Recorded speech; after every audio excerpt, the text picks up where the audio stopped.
All right. Welcome everyone to the Beginning Band EEessentials webinar. We are so glad you're here. Thank you for attending this session. This is part of the Hal Leonard Back to School Summit. My name is Jill and I'm a part of the Hal education team. So great to see you all.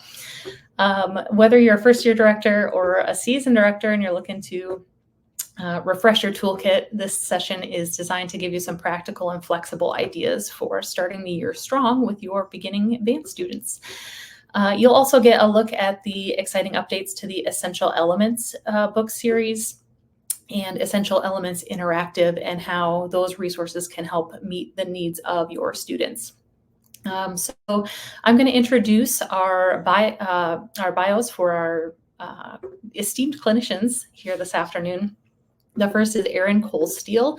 She is the director of the Division of Education and Senior Educational Consultant for Conn-Selmer Inc., also a classroom educator for over 20 years.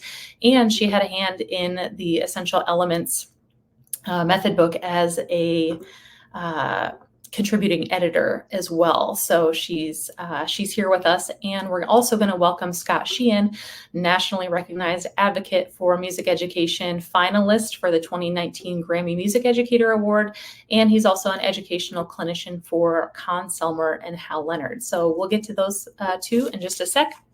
I do want to remind everyone that this session is being recorded, so if you have to pop out for any reason, you will get a copy of the recording sent to your inbox probably tomorrow or very soon thereafter. Also, if you look over on the right hand of your screen, there is is going to be in a second, here we go, there should be a handout that is the Essential Elements band brochure. That is going to cover all the updates that have happened. So if you're interested, if you already use Essential Elements and you are looking to see what's new, or if you are thinking about trying Essential Elements and want to find out more about it, I highly recommend downloading that handout as well. Also in that panel, there is a Q&A panel. So if you are listening along and you don't want to interrupt, but want to ask a question of one of our clinicians, pop that in the Q&A panel, and we will get to that as soon as we can. Later on in this webinar, we are going to be having a really great giveaway, which is a full classroom set of the Essential Elements book. That'd be a conductor manual and up to 50 student books. So you're going to want to hang around for that. We will do a little giveaway. So without further ado, I'm going to introduce Erin Colesteele and Scott Sheehan. Welcome. Thank you, Jill. Thanks so much. It's great to be here with everybody. And we're really excited. We're going to kick things off with a quick poll just to help us know a little bit about what you're doing and what you'd like to get out of this webinar. So we're going to just throw out a quick poll to see, are you currently using Essential Elements? Do you want to learn more about it? Maybe you're not using it yet, but you want to kind of figure out some more things of how this method book could be helpful. This session will certainly talk about the updates and some of the things in Essential Elements, but it's really about band and it's about the culture that we create with our students. And so I always like to refer to, and I don't have a prop, but thinking about a mirror, that our students and our classrooms and our band rooms, that's a mirror of us. And so the culture that we create, the beliefs that we have, the energy, the excitement, the enthusiasm that we bring to the classroom, all of that creates this culture. And it's really, it doesn't matter what method book you're using. What matters is that we are pouring into our students and we see all that they can do creatively, musically, and so on. And so I think that that's a really important place to start. I hope that everybody has had a wonderful summer and you've had some time to relax and rejuvenate and get some good ideas. And I know some parts of the country are back to school. I'm here in Pennsylvania, and we don't start for about another week and a half, and then we're back. But it really is important that we're bringing our best selves and taking good care of us so that culture can grow. I mean, it's really, you can think of it as baking a cake and all the ingredients or planting a garden, however, whatever analogy you want to think about. It's really about cultivating that band program from the beginning. And Erin is a master, and she's going to talk through a lot of step-by-step how we're going to do these things, especially with the beginning band and into the middle school and how we walk through all of that. But I just wanted to kind of kick things off by making sure that we understand it's about us, but it's really about the students. And that mirror idea is so important, that the students are reflecting all of the great things that we're putting in as our best selves. So Erin, I'll take it away. Awesome. Thanks, Scott. So there's no more perfect time of the year, I think, to start creating your culture. What is that going to look like? No matter if you're a seasoned teacher or brand new in your first couple of years of teaching, it's always a great time to kind of reflect and figure out what your culture is going to look like. And if you look at the just sheer definition of those three words, creating, culture, and success, that's out of the dictionary, and that's exactly what we're doing, right? So we're bringing something into existence. What does that mean? What do you want to create? What does that look like for you in your program? And then if you look at the key words in the definition of culture, those really resonate, I think, with what we do in music education. Obviously, knowledge, belief, art, morals, law, custom, and then habits is a big one too, right? And we're going to talk a lot today about creating procedures. What does that look like in your classroom so that your students can be successful and you just get to teach and don't have to worry about all those other things? And then success, accomplishment, aim, or purpose. What is your purpose and what do you want to accomplish this year? And so that kind of brings us back around to this idea of our why. Why do we do what we do? And for me, I was very vivid. I know why I chose to do what I do, because it hit me like a ton of bricks when I was a junior in high school, sitting in the band, thinking I was going to be an architect, playing my trumpet. It was a Tuesday. It was in March. It was David Holsinger's On an American Spiritual, that climactic moment. And it was literally like the band room roof blew off. The sun shone down. I was like, you will teach music, right? And that why just captured me, and I never looked back. Here I am, 29 years, still teaching high school band. Have been in the elementary, been in the junior high, middle schools. I've done it all in the band world, and still loving it every day. Still loving it every day. And it's that why that drives us forward. And Erin, why don't you share your why story? I love it. Yeah, so my why started much, much earlier because I'm a product of a band director. My dad was a high school band director.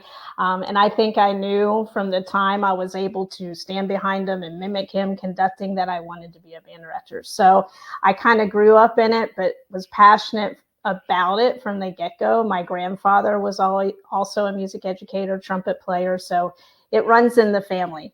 But yeah, that's my why is a little bit different, but I love hearing everybody's why. If you want to, feel free to go in the chat, just say, it was this person that inspired me or this experience. We'd love to hear from you guys. Absolutely. And all of that, whether it was the teacher, which quite often it is, right? If you ever heard Dr. Tim talk, it's all about the teacher, right? And the impact that one teacher can have literally on thousands of students over a career. Sometimes it's the music. Sometimes music grabs a hold of us.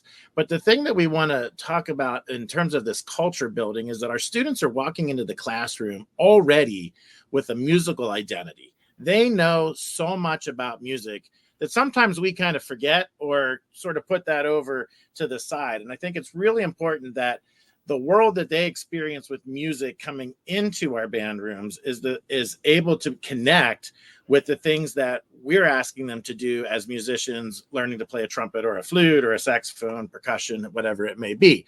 And so for me, I'm a kind of a list guy.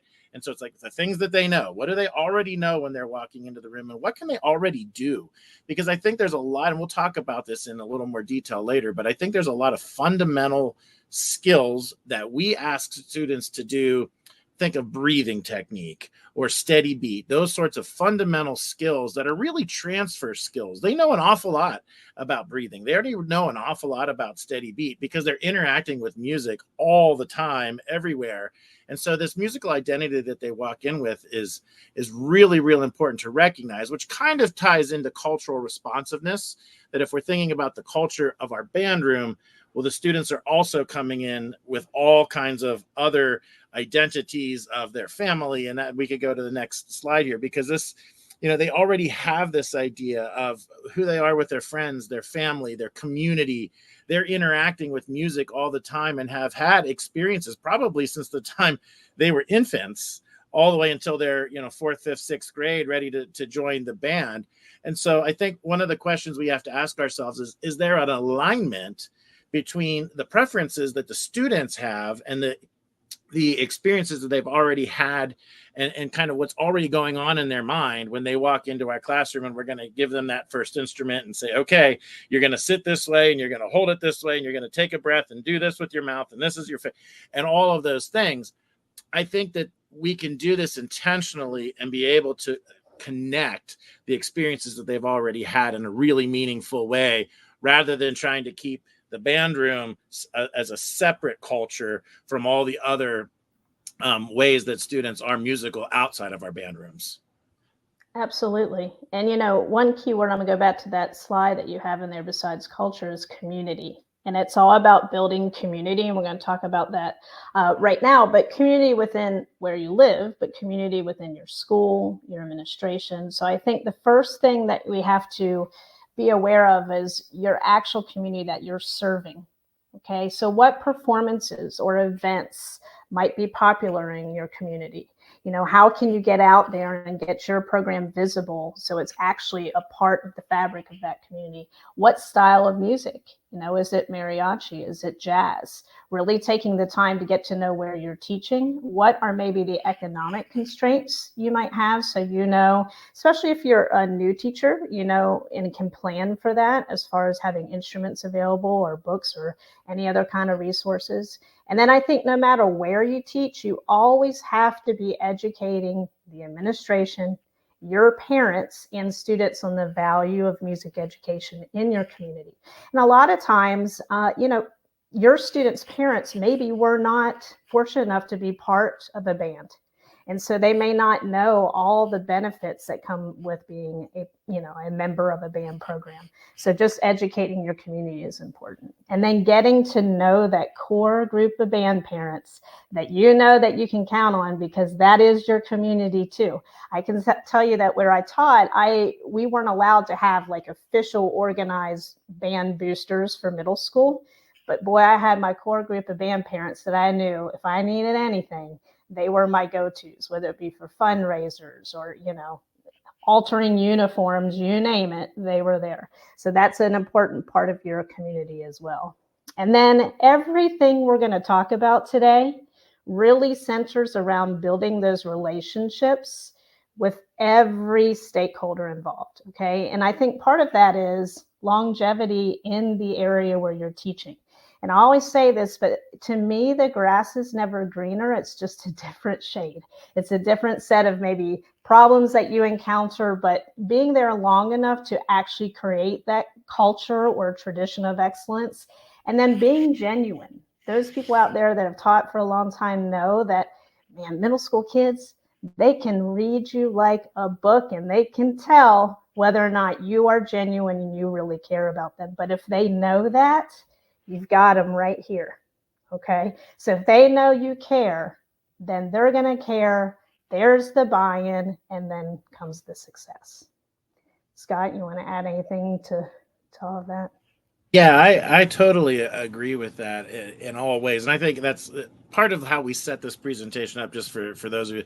These are all the things to think about before they walk in the classroom, right? These are all those things that we as educators, it's a philosophy, right? Back in undergrad, we had to write why music education is important.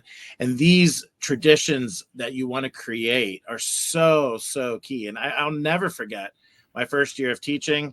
I showed up at the district festival to take my students, and all the other directors are there with their students and introducing, shaking hands, hello. And this director looked at me and he said, "Stay." That was how he said hello. I mean, I never met the guy, and he's like, "Stay." And the program where I started my career had a string of directors that were there 2 years, 3 years, and there was a lot of turnover. And he said, "It's not going to be your program. It's not going to be your culture." And he actually used that word. until you're there 3 to 5 years. And that has stuck with me throughout my entire career. And I've taught, as I said, 29 years in 2 different districts. And I stayed for 8 years in the first district. And I've been now in 21 years in Hollidaysburg. And I think that's so key to understanding how that, you build that culture. So I totally agree. And then I think we've got a slide coming up. It really is all about how much you care. Yep, that one's coming up. And actually, if I had a longer time, it would be intermittent throughout the entire slide presentation, just as a reminder. Part of your culture, too, is what does that culture look like within your school? Okay. And if I asked you right now to type in the chat your mission statement of your school, could you do it?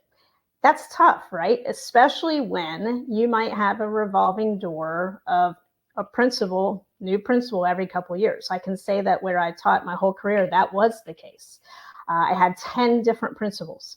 So that was, a challenge because you felt like every couple of years you were starting over, having to explain why you do the things you do. But understanding what your administration's mission is important to the success of your program too. And how do the arts fit into that vision with your administration? And then as a music department, band, orchestra, choir, are you working together to come up with a vision as well? And then when I say cohesive cluster, there I mean where you feed into, or maybe the elementary that feeds into the middle school that then feeds into the high school. So if you're able to work collaboratively as a group there, that's important as well. And then establishing those key relationships, right? And we know this, those people that have been teaching a while, but we can tell you for new teachers, there are some important ones here at the top of the list. Besides your administrators, you need to get to know that front office staff really well, secretary, the attendance clerk. Here's some really important ones. Your bookkeeper. You need to be locking arms with that person to make sure you're aligned on everything that happens financially in your budget with your bookkeeper. Custodians, I'm sure you all would agree with me. They are the only people that are there when you get there in the morning and when you leave at night. So treat your custodians well. They will help you all year long with everything from moving things to setting up risers, you name it. All right. Give them a band t-shirt, give them some swag, whatever you got to do. Your campus officer, if you have a campus officer at your school, she was my BFF. Okay. So get close with your campus officer too. Cluster colleagues. Again, I'm talking about, the people within maybe your connections cluster, the art teacher, the, PE coaches, then obviously your department colleagues within the music department.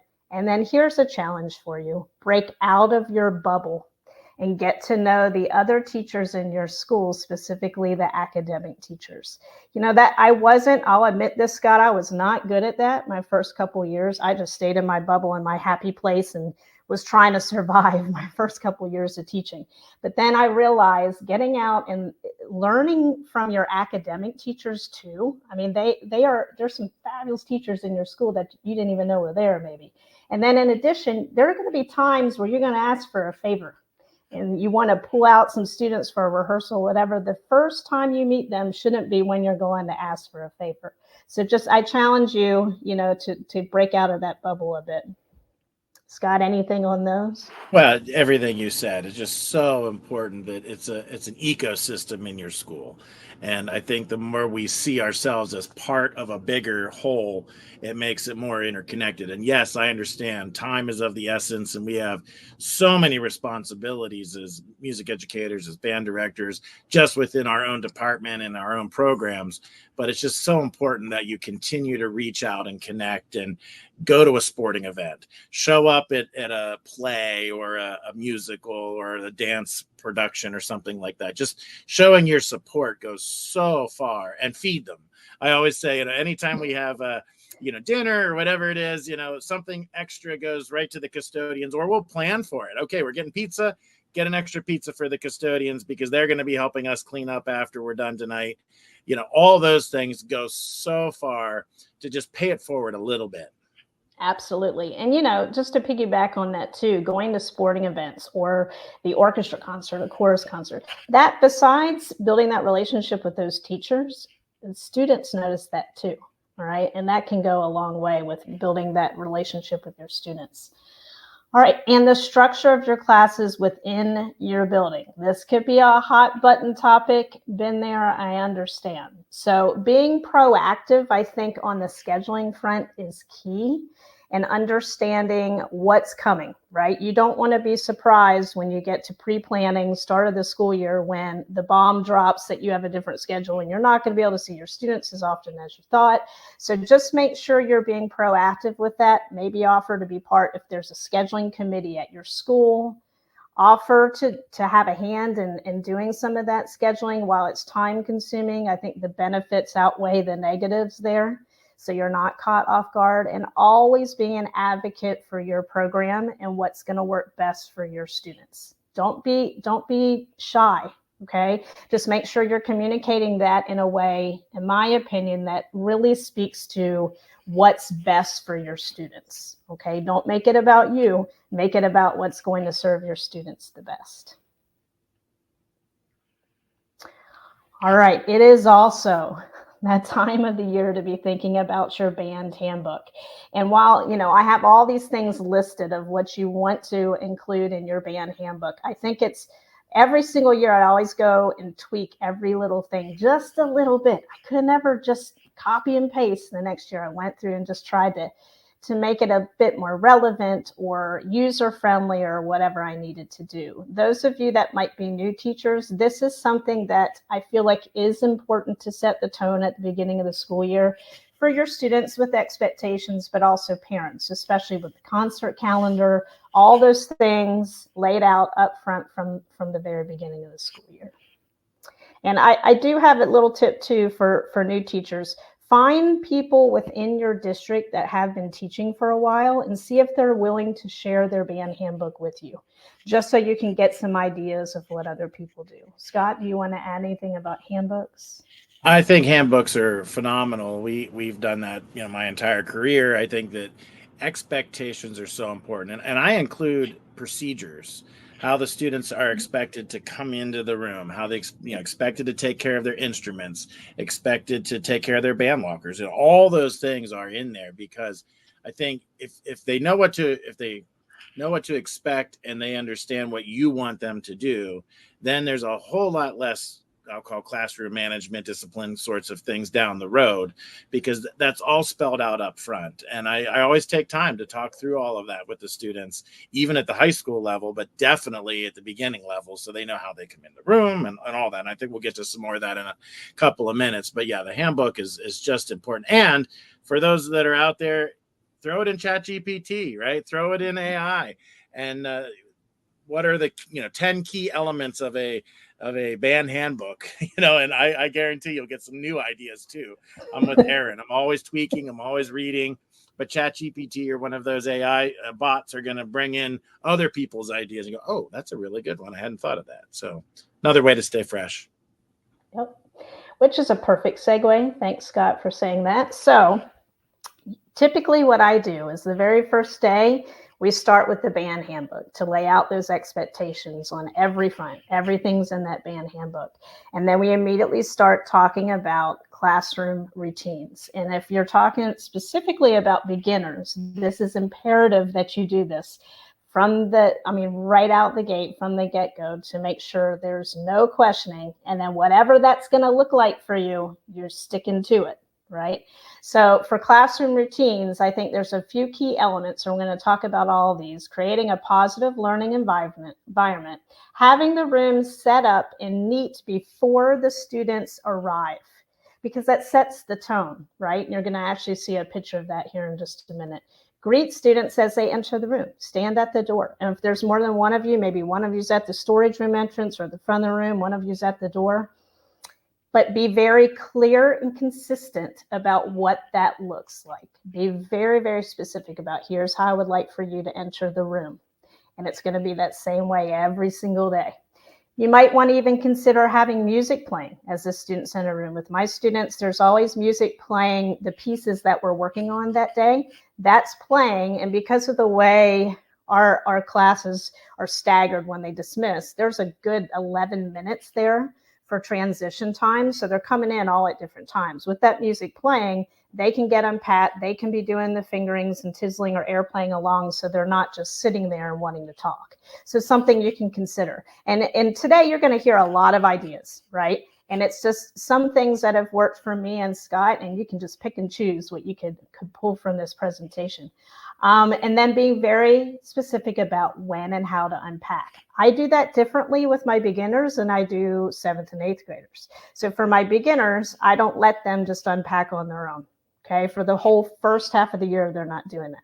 For obvious reasons, we don't want anything to get broken. They're not really into a routine of doing that correctly yet.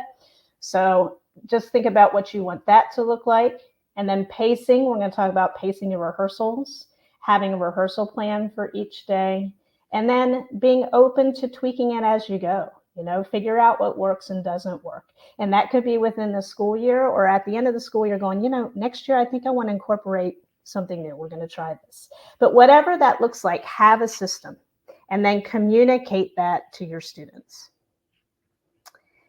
So before we even make our first sounds, you want to make sure you're organized with your students in a way that every student's instrument is labeled with a name tag on the outside of the instrument. And it could be as simple as a piece of masking tape that's on the outside of the case with the first and last name.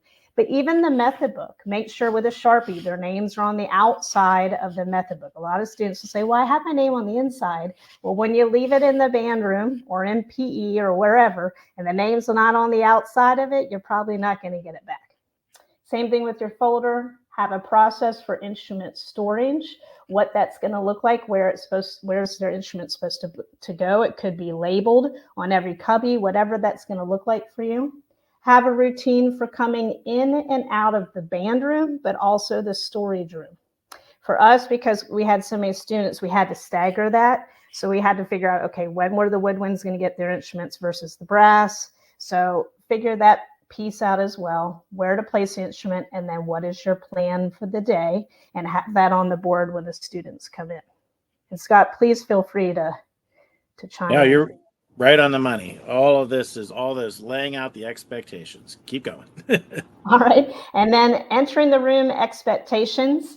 For us, it was once you're out of that hallway and onto the carpet for the band room, it was quiet. And that was a lot of it had to do with just the sheer chaos with transition of a class change with a whole bunch of middle school students in a small hallway with a hard floor. All those things combined made it loud, made it chaotic. And I didn't want that spilling over into our room. The second you step foot on the carpet, music's playing, we're focused, and this is what we're going to do today. As soon as they walk in the room, they would always look on the board to see what the plan was for the day, get their instrument, start air playing along. Okay, but just the reminders, it's the third point I have on here, especially for your younger students, having that as part of what you're writing on the board is helpful. Remember, enter the room quietly. Do not unpack yet if it's your beginners. Rehearsal start time. I always like to put like it's 11:07. Put that time on the board. The students would know that's what time the music would stop. I would stand on the podium, start rehearsal. It's time to go. So that way they're clear on the expectation and the timeline that they have. And it's the same time every single day. And then again, directors at the door or at the storage room or wherever that is, and then giving clear instructions on how to get those instruments and have a seat.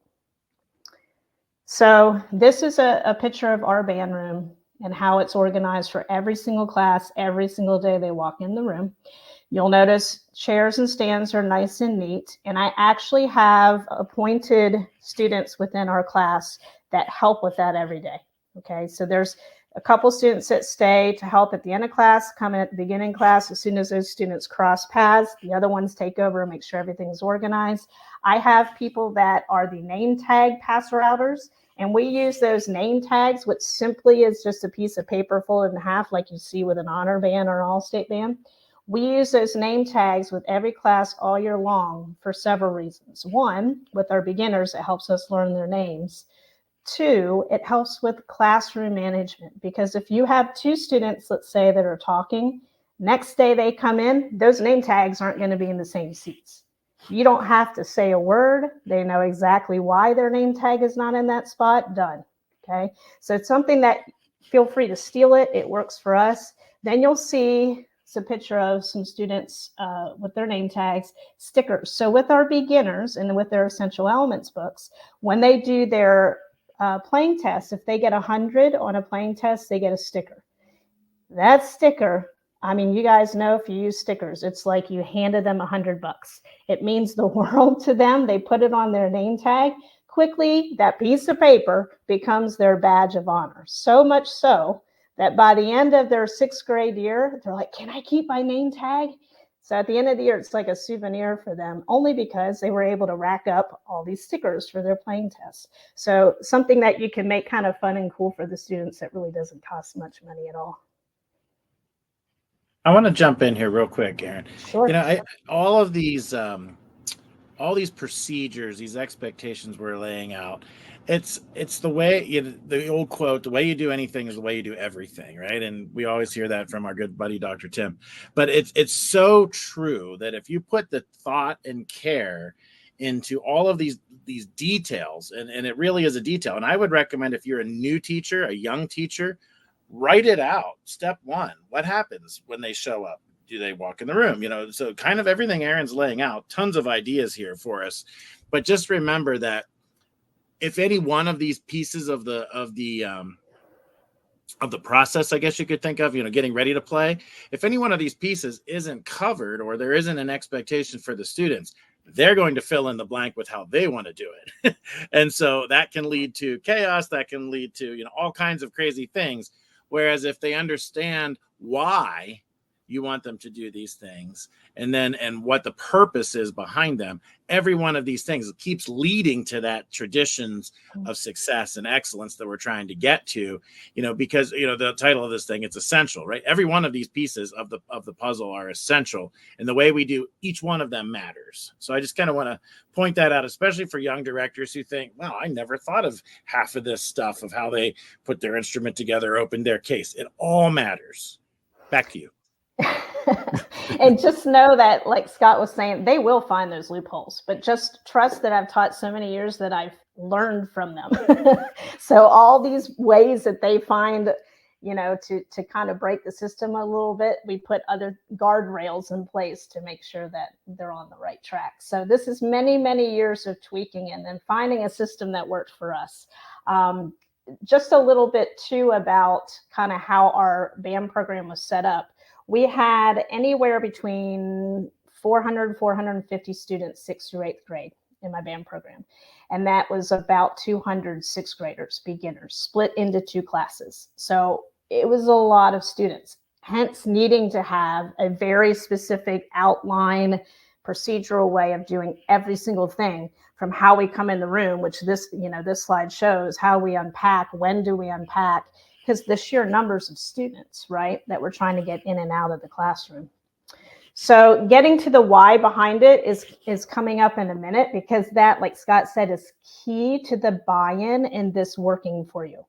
Right now, I'm kind of showing you how we did it, but then you've got to sell the students on it. They have to understand why it is the way it is. Another little tip I have for you, everybody knows rest, ready, play position for concert settings, but you can utilize that to help you with your day-to-day rehearsals as well. So you could say the expectation then is at 11:07, when I'm getting ready to start class and the music shuts off and I get on the podium, you go to ready position. Well, that helps them several ways. One, now, because ready position means great posture, instrument straight up, they're focused, their eyes are on you as the director.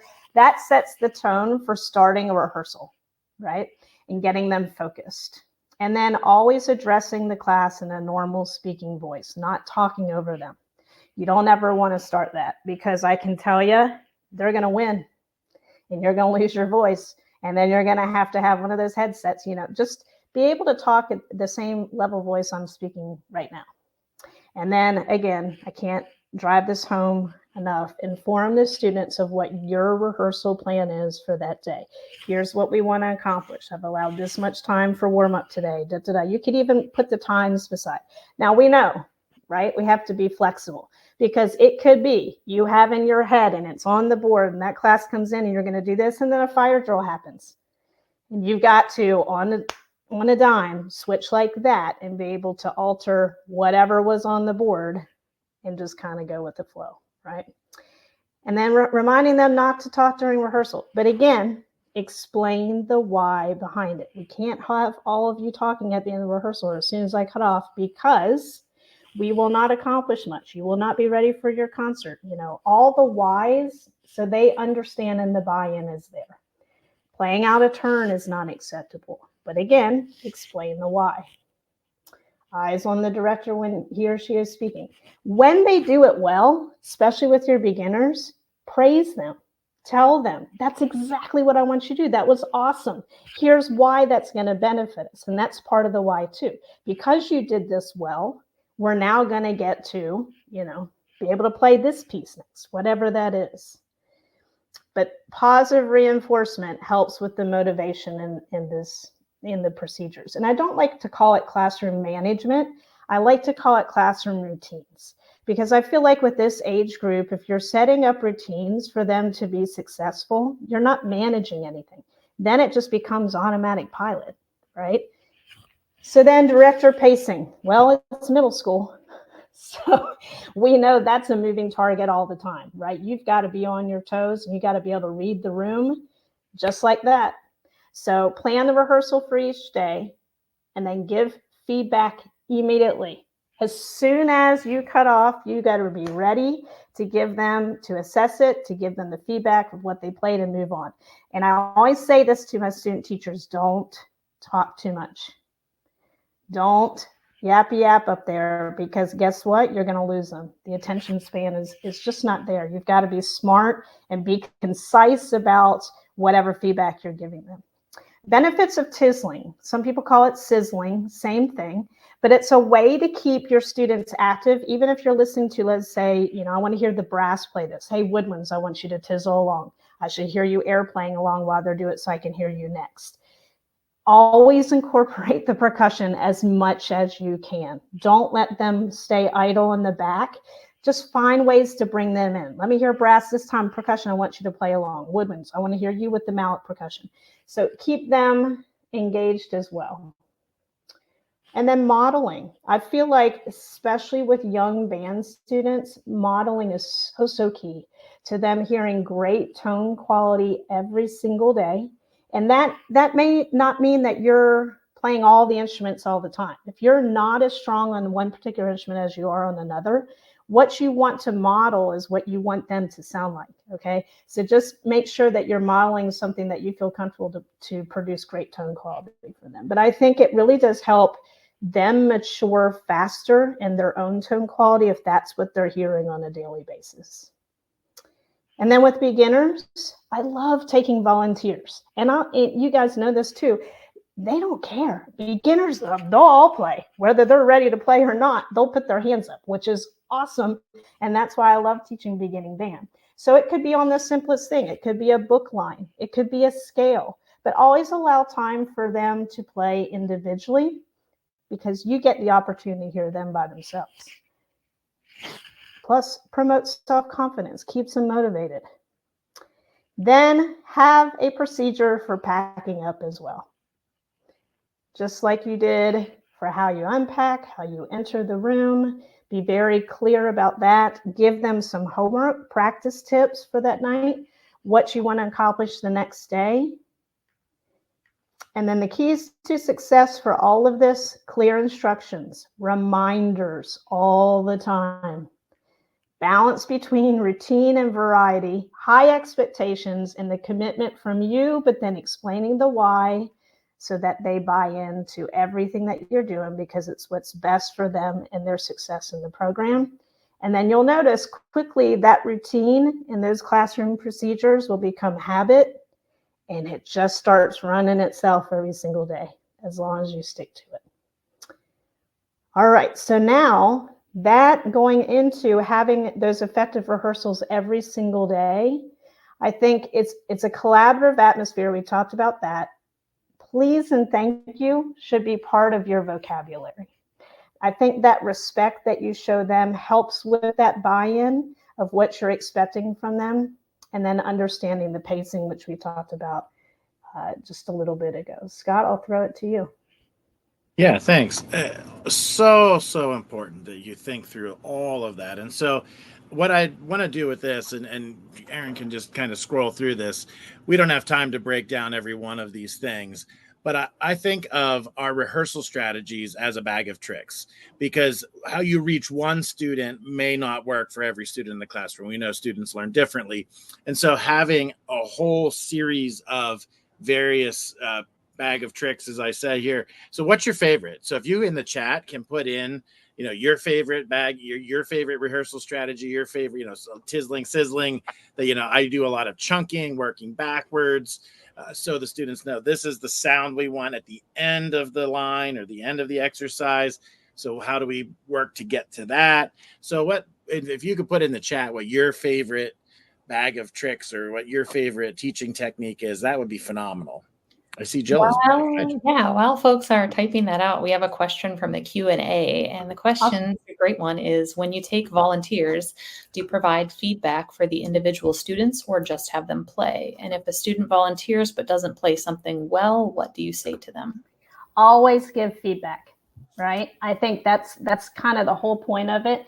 And when I showed you the name tags too with the stickers, those are individual playing tests that they do every Friday in front of each other. They don't know any better. They're so used to playing in front of each other all the time, even in a test situation, that it's like, it's no big deal. So I don't ever feel like, even if they mess up, I mean, they're sixth graders or fifth graders. Of course, they're like, oh, darn, I messed up. And then just be positive about it and say, that's okay. Here's something to think about. I want you to practice tonight. Let's try it again tomorrow. Come in an early morning band and play it for me. Keep it positive. But I think the more you hear individuals, the less scary it is for them. Scott? Well, and for me, the line I love, and I stole this from a colleague, it's in there, right? I hear it. It's in there. It's not there yet, but it's in there. The old ragu, I think, spaghetti sauce commercial. It's in there, and I think that's true, that you can keep that positive, keep them enthusiastic to try to find the way that they need to learn it. And I think that's something that is unique about what we do. Some students can just pick up that trumpet and boom, everything is there. They articulate correctly. And other students, my tongue, where does my tongue go? I thought it was behind my ear. It's just because it's crazy in ways that the physicality and the coordination that different students have, it's just different. And so I love what you said, Erin, about making sure you can provide that extra time. Maybe somebody needs to come in during lunch or recess or before school or however it might be to get that little extra help to get them there. But my line of it's in there is always what I've done and I do the same thing. Every student gets personal feedback in addition to the group feedback. So all right, so let's move on. I'm watching our time tick here.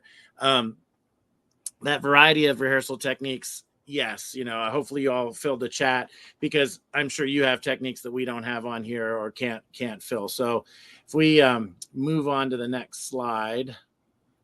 Yeah. This is your rhythm of the day. Yeah. So one of the things Scott mentioned in the previous slide, an idea is having a rhythm of the day contest. This could be super, super simple, where you have your students walk in, and this is an example of an 8th grade class where we were starting to learn a piece that had a bunch of 16th notes in it. So because of the staggered entry into our room, it was on the board. Take a couple minutes, write out 2 measures. Here's the parameters on 2 measures. I want these rhythms in it.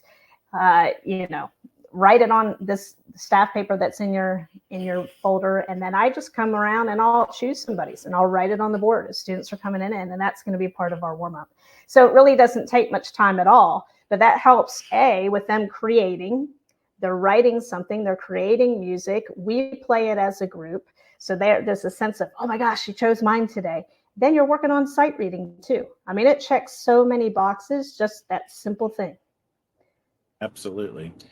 So I think one of the things when we start to break it down for each various instrument, this is so important that we think about the sound.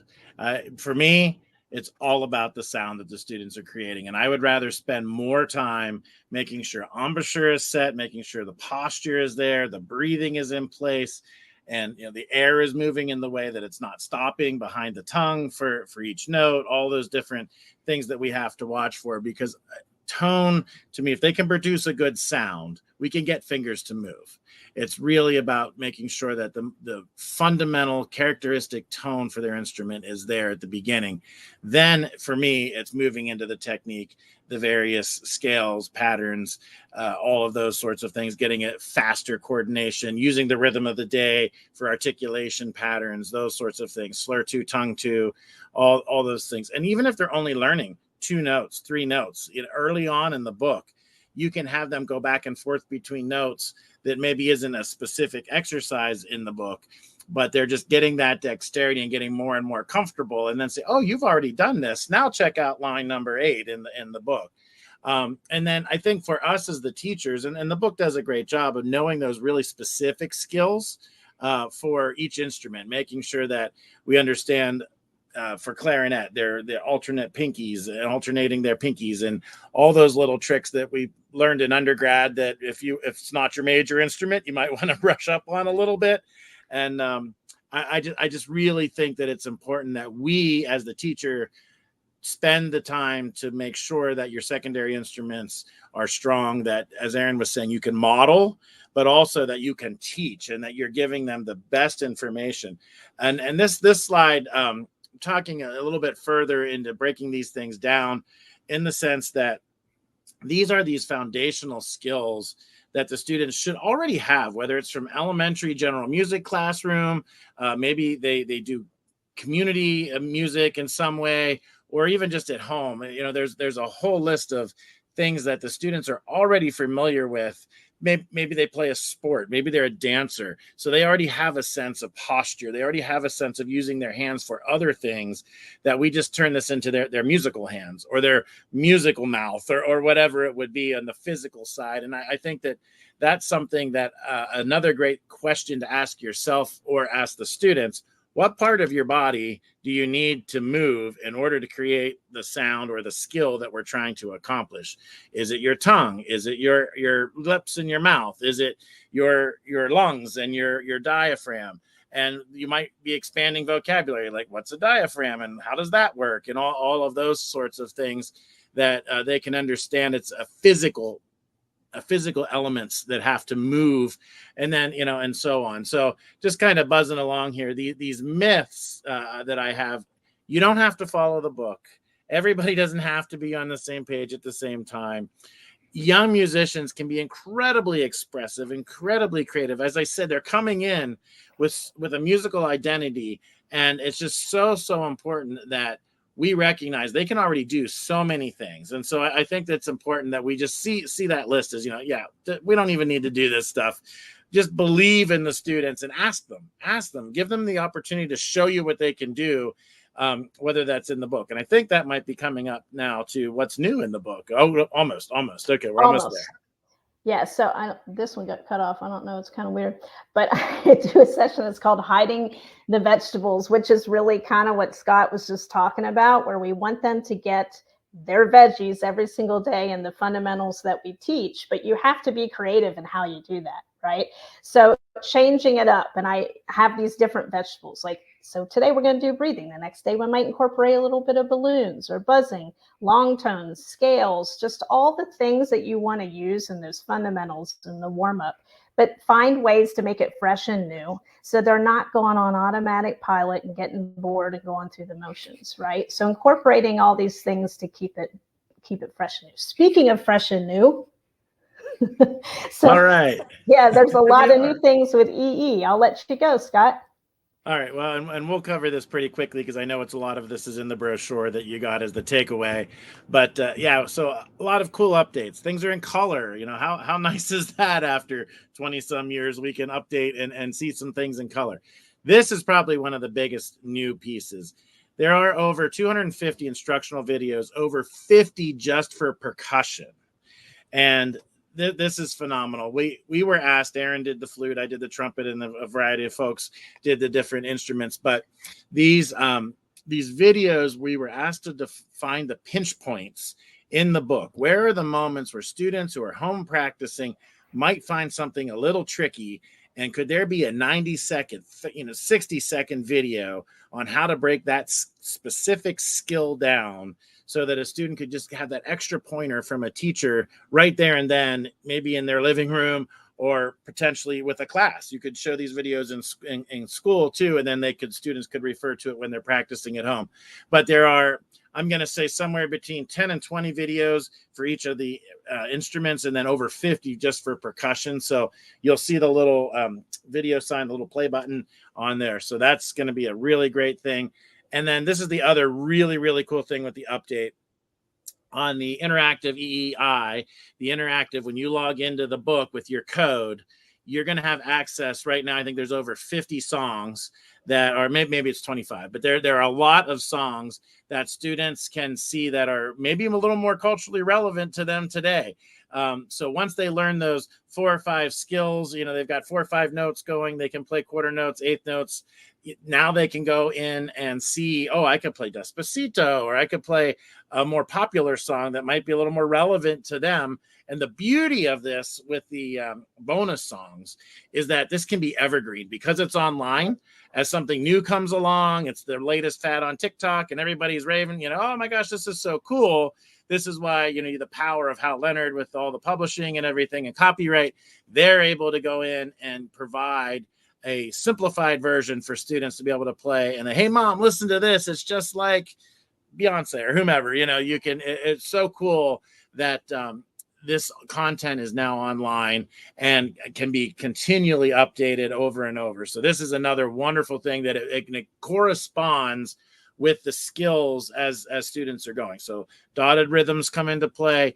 Oh, now I can go over here. And so, a lot of things haven't changed. I think, as we say, the best just kind of got better. The printed book and all the numbers are still the same. You can still go online, do the play along tracks, all those great things, and all the features of the original are still there. And you can still line it up, but then we've got all this bonus material plus all the videos. So lots of great stuff. Yeah, there's nothing that competes with this interactive site that Essential Elements has, where it's constantly being updated, always providing you with more resources for your students. And you can't beat the background tracks. I will always say that. From the day they first started, you guys remember the CDs that used to pop in, and now it's all interactive and so many different options. You're guaranteed now that there's 5 or 6 different background tracks they can choose from, they're going to practice that song 5 or 6 times. Do you have another question in the chat, Jill? Yeah, we have a couple, actually. A couple of folks asked if this slide deck would be made available for them to refer to, and I'm pretty sure the answer is yes. I think we can send that along with the video. Have we done that in the past? We would just have to download as a PDF, but they would also see it in the recording, yes, either way. Yeah. Yep. So yes, as a short answer to that question. And someone else asked if you specifically have to own the digital books to access this. I think I only have the physical books, and I'm happy to answer that one. That is EEI access is free. You get I think, is there a QR inside the book? I can't remember, but you can access EEI for free, and it is a companion for the book. So there's no extra charge. You don't have to buy anything else. And if you have an older version, even though the new books have all, and there are a few new songs, and the codes from your old books will still take you to all of the new material that's out there on the EEI site.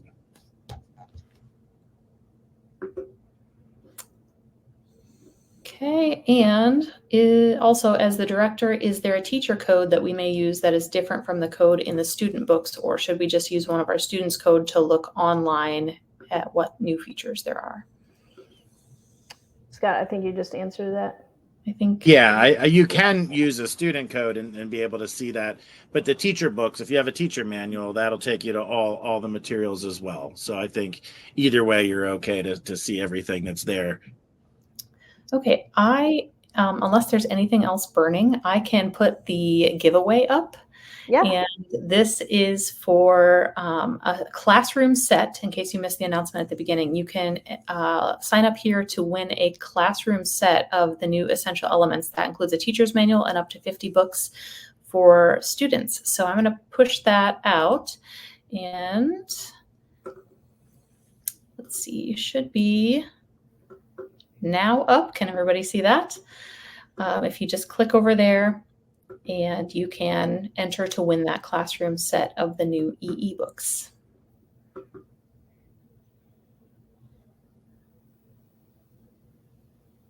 All right. Awesome. Very cool.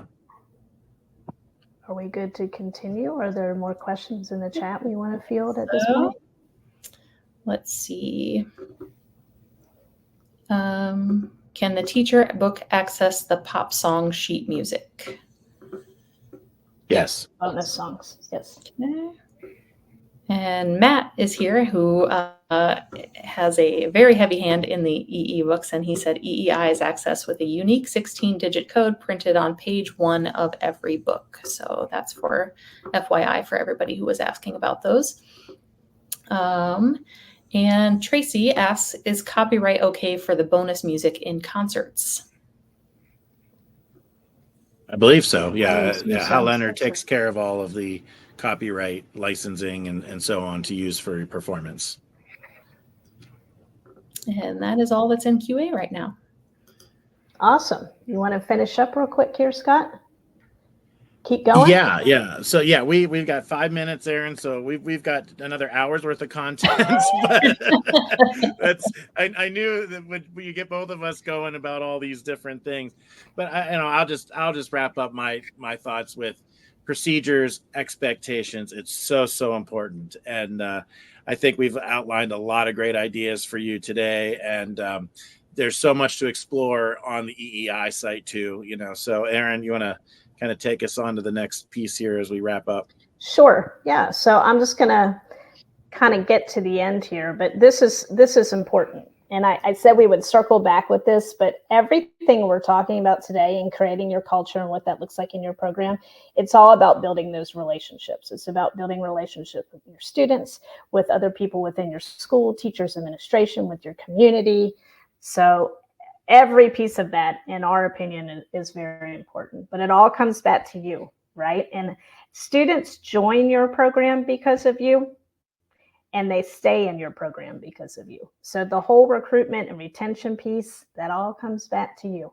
And I will always use this quote in every presentation I do because it just speaks. And Tim says this all the time. Students don't care how much you know until they know how much you care. And that's the most important part in creating that culture.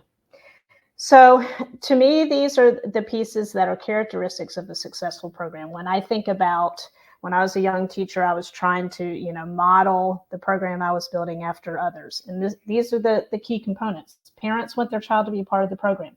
Students look forward to coming to class each day. Students' musical skills are always improving. Strong fundamentals program in place. All students feel successful, no matter if they're the ones that are sitting first chair in your top band or they're in the concert band playing third clarinet. All students should feel they have a part in that program. The administration is supportive and they understand the value of music in your school. Your program has a strong presence in the community. Your enrollment continues to grow and there's an expectation of excellence. Pass it to you, Scott. So advocacy, I think when your program is strong and all of those indicators that Erin just had on the screen are going well, here we are again, that word relationships coming back. To me, advocacy is getting others to speak on behalf of your program. And, there's a lot that we could talk about at the federal, the state, the local levels. We don't have time today to do that. But, everyone everywhere can be an advocate for your program to be able to speak on your behalf. There is a federal role, looking at that. And I think the next slide says there's been a lot of hubbub right now about, what the Department of Education at the federal level and so on. But when you look at the slice of the pie, only about 7% of the school funding for this country comes from the federal government. Now, they're important programs. I don't dare want to say that those aren't key programs, but so much of it is coming from the state and then your local level. And so that's where I think advocacy really does happen the most at the local level, that your building administrators, your district administrators, those are the school board members. Those are the people that want to know the impact that that music is having on your students and that the difference that you are making. So, there's some different areas here where we could talk if we had a little bit more time about on the federal level, because it is important. And I will say, just recently, as within the last week, we've gotten more money from the federal government going into education, which is a win, because originally they were looking at removing almost like $6 billion. But so much of that's been restored. We can keep going here because there's, we'll just buzz on to the next slide here. I think this is it. If you build it, and that, that grass, you see how green that grass is? I completely agree with Erin. It's going to be green everywhere. It's how you water it, it's how you grow it. And as you continue to build your program, your students, which is the next slide, the students are right there at the top. They're the number one. They're going to tell their parents. Those parents are going to say, hey, how can I help out? I want to support your program. And then when they're willing to tell somebody else, they become advocates. They're going to speak on your behalf, which then you find those rare few who will go to the school board meeting, write the letters. Those are the champions that we're after. And that's what advocacy is all about. And, as Erin kind of said, we're all in it together, right? We're here. Hal Leonard's here. Essential Elements is here to make your job better, to, really lift you up, get you ready for a great school year. And so, Erin, final words. I'm going to kick it back to you for final words. Just, keep us in mind if you ever need us as a sounding board or want to get any more information on what we talked about today. We are here for you, and we're happy to help any way that we can. We appreciate you carving out an hour to spend with us today. And just to say, same thing Scott did, we hope you have an amazing start to your school year. Thank you both so much. We really appreciate both Erin and Scott for joining today, as well as Matt, who's been answering some of the tough EE questions in the chat. So thank you, Matt, for helping us out there. Thank you all for joining us, and good luck in the giveaway.